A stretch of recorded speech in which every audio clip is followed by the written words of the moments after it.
you've got your eyes set on Cuba. Clearly, people are very, very interested in going there. How realistic is it? What's the actual opportunity set for you? Sure. Cuba is actually a huge, huge market. If you look at 2014, they had 2 million visitors into Cuba. And so it's a very big market for Europeans and Canadians. For the U.S. market currently, you see mostly Cuban Americans going down there now. But as a matter of fact, one of our sister brands, Apple Vacations, just announced that they're going to be offering tours to Cuba through the people-to-people category starting in September and October. And it's also something that we're evaluating as well.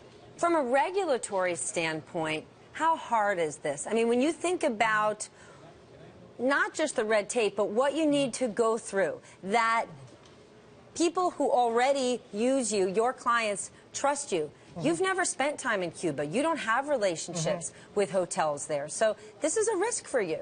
Well, I actually, certainly there's a process that you need to go through. You need to qualify for that people-to-people category. But it's actually, I think, a fairly reasonable process, and it's obviously a very interesting market, terrific history, a lot of demand for the market because people want to get there before it gets fully commercialized. Let's talk about where the demand comes from, not just for Cuba, but who your clients are in general. Is it baby boomers? Is it millennials? You know, what does the word cheap attract? Who does it attract? Sure. Well, so we actually have a pretty broad demographic base that we target.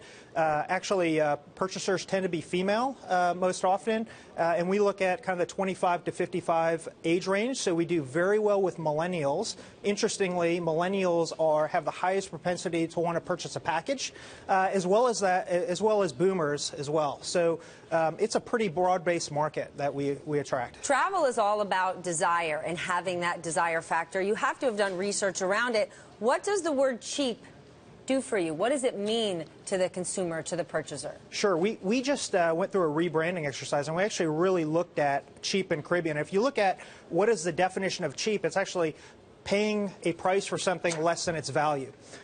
Why it works for us is many people search for cheap Caribbean vacations when they're in Google doing their searches and their research.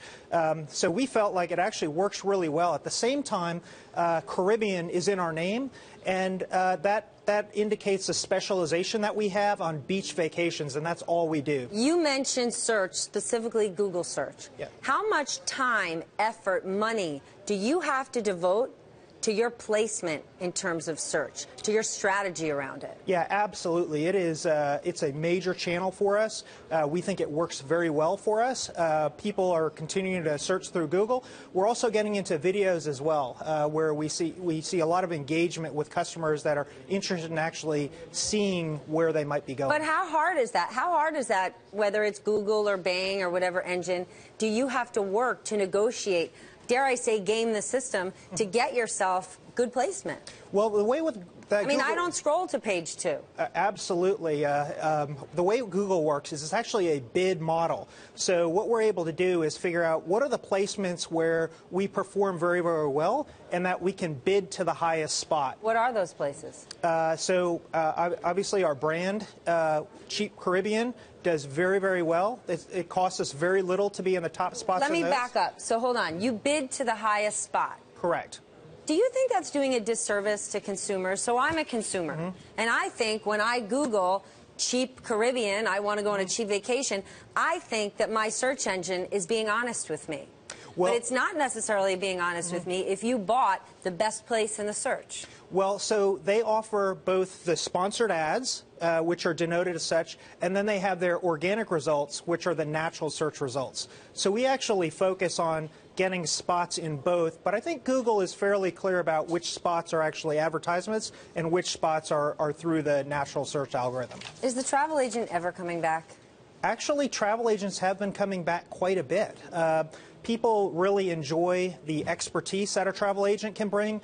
They also enjoy the convenience. We think that actually plays very well to our model because when you look at our business, we specialize only in beach vacations to the Caribbean, Mexico. 40% of our business comes through our call center. We call our call center agents our BHDs of beachology. Average tenure is 2.5 years. These are people that are highly specialized. BHD? BFD? What's a BHD? A BHD is like a PhD, but it's all about the beach. Ah, there you go.